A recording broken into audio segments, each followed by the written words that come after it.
आखिर कौन है अतीक अहमद, जो आज पूरे देश में चर्चा में है। दोस्तों, प्रयागराज के चर्चित Umesh Pal shoot out case में नामजद होने के बाद माफिया अतीक अहमद एक बार फिर सुर्खियों में है।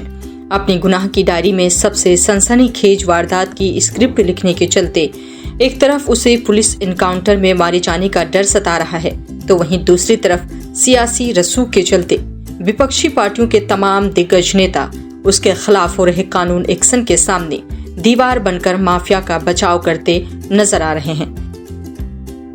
बता दें कि अतीक के गुनाहों की लिस्ट जितनी लंबी है, उससे कतई कम उसकी सियासी उपलब्धियां नहीं हैं। वो माफिया है, गैंग लीडर है, हिस्ट्री शीटर है, बाहुबली है, दबंग है, तो साथ ही आतंक का दूसरा नाम भी है।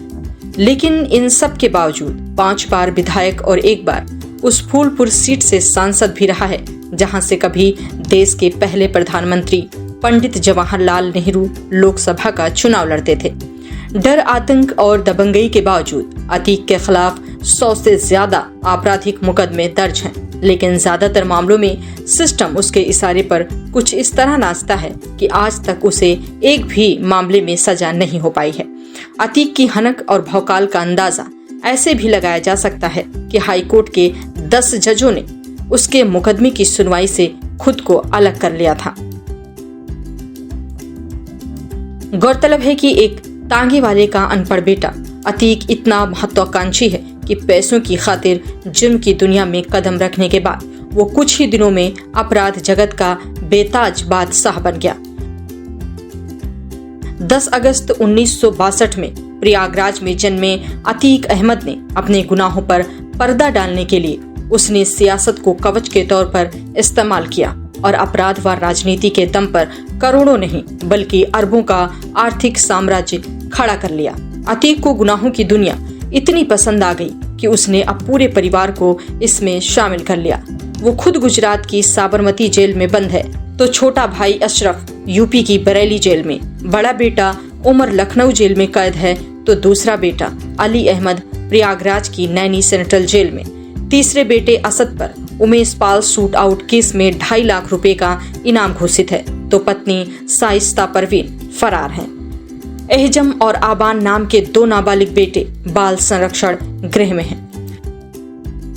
अब बात करते हैं माफिया अतीक के अतीत की। तो दोस्तों, वो एक दौर था जब अपराधी सियासत की सतरंजी बिसात पर मोहरे की तरह इस्तेमाल होते थे। वो नेताओं के लिए जान लेने व देने में कतई नहीं हिचकते थे, लेकिन 90 के दशक की शुरुआत से पहले क्षेत्रीय पार्टियों की आसमान छूती महत्वाकांक्षाओं ने अपराधियों को ही सत्ता में भागीदार बना दिया, जो क्रिमिनल एनकाउंटर से बचने व दूसरे फायदों के लिए सत्ताधारी नेताओं की परिक्रमा करते नहीं थकते थे।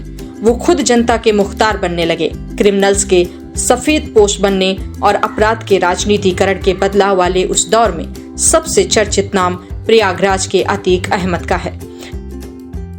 करीब 58 साल के अतीक अहमद के पिता हाजी फिरोज भी आपराधिक प्रवृत्ति के ही थे। वो तांगा चलाते थे। बेहद मामूली घर के हाजी फिरोज की माली हालत ऐसी नहीं थी कि वो अतीक समेत अपनी दूसरी औलादों को बेहतर तालीम दिला सकते। पिता के नक्शे कदम पर चलने की वजह से अतीक के खिलाफ सन 1983 में जो पहली FIR दर्ज हुई, उस वक्त उसकी उम्र महज 18 साल थी। कुछ ही सालों में अतीक के गुनाहों की तूती बोलने लगी, तो वो जिले की कानून व्यवस्था के लिए खतरा बनने लगा। अतीक और पुलिस में लुका छिपी का खेल आम हो गया था। एक वक्त ऐसा भी आया जब अतीक और उसके करीबियों पर पुलिस इनकाउंटर में मारे जाने का खतरा मंडराने लगा।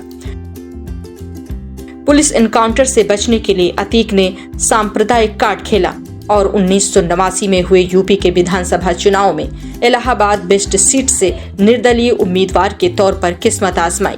उस दौर के हालात के चलते अतीक को चुनाव में कामयाबी भी मिल गई और वो माननीय विधायक बन गया। 1989 के इस चुनाव में तत्कालीन पार्षद और अतीक जैसे ही आपराधिक छवि का चांद बाबा भी मैदान में उतरा था। अतीक को ये बात इतनी नागवार गुजरी थी कि वोटिंग के बाद नतीजे आने से पहले ही उसने रोशनबाग इलाके के कबाब पराठी की दुकान पर उसे अपने गुर्गों के साथ मिलकर गोली और बमों से मौत के घाट उतार दिया। इसके बाद वो इसी इलाहाबाद सिटी वेस्ट सीट से 1991, 1993, 1996 और 2002 में भी लगातार जीत हासिल करता रहा। पहला 2 चुनाव वो निर्दलीय उम्मीदवार के तौर पर जीता। तीसरे चुनाव में भी वो आजाद उम्मीदवार के तौर पर ही मैदान में उतरा, लेकिन सपा बसपा गठबंधन ने उसे अपना समर्थन दिया और उसके खिलाफ कोई प्रत्याशी नहीं खड़ा किया। 1996 में वो समाजवादी पार्टी के टिकट पर विधायक चुना गया तो 2002 में डॉक्टर सोनीलाल पटेल के अपना दल से 2002 के चुनाव के वक्त वो अपना दल का प्रदेश अध्यक्ष बना था और हेलीकॉप्टर से यूपी में कई जगहों पर प्रचार के लिए गया था।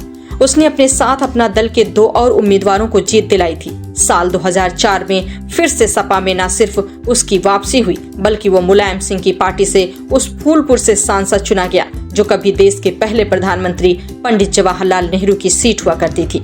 2004 में सांसद चुने जाने तक अतीक ने जिस भी चुनाव में किस्मत आजमाई उसे हर जगह कामयाबी मिली। अतीक ने साल 2009 के लोकसभा चुनाव में प्रतापगढ़ से अपना दल के टिकट, 2014 में श्रावस्ती सीट से समाजवादी पार्टी के टिकट, 2018 में फूलपुर सीट के उपचुनाव में आजाद और 2019 में निर्दलीय उम्मीदवार के तौर पर वाराणसी सीट से पीएम मोदी के खिलाफ लोकसभा का चुनाव लड़ा, लेकिन सभी जगह उसे करारी हार का सामना करना पड़ा। श्रावस्ती को छोड़कर लोकसभा के बाकी 3 चुनाव में तो उसकी जमानत तक जब्त हो गई। ऐसा नहीं है कि सफेद पोश बनने के बाद अतीक ने काली करतूतों से तौबा कर ली हो, बल्कि ये कहा जा सकता है कि वक्त के साथ उसके अपराधों की संख्या बढ़ती चली गई। उसने सियासत को ढाल के तौर पर इस्तेमाल किया और हत्या, जानलेवा हमले, डकैती और अपहरण जैसी वारदातों को अंजाम देता रहा। सियासत में स्थापित होने के बाद उसने संगठित अपराधों पर ज्यादा फोकस किया और आपराधिक घटनाओं के बजाय अपना आर्थिक साम्राज्य मजबूत करने में लग गया। तमाम बेनामी संपत्तियां बनाई, करीबियों के नाम पर करोड़ों अरबों के ठेके लिए और बाद में कमीशन लेकर उन्हें दूसरों को दे दिया। देश के तकरीबन 1 दर्जन राज्यों में अतीक का कारोबार फैला हुआ है। उसकी नामी और बेनामी संपत्तियां हैं। रियल एस्टेट के, रेलवे के स्क्रैप के कारोबार के अलावा उसकी आमदनी का सबसे बड़ा जरिया अरबों खरबों के ठेके लेने का है। ठेके के कई काम वो अपने लोगों से कराता है तो साथ ही तमाम ठेके कुछ कमीशन लेकर दूसरों को ट्रांसफर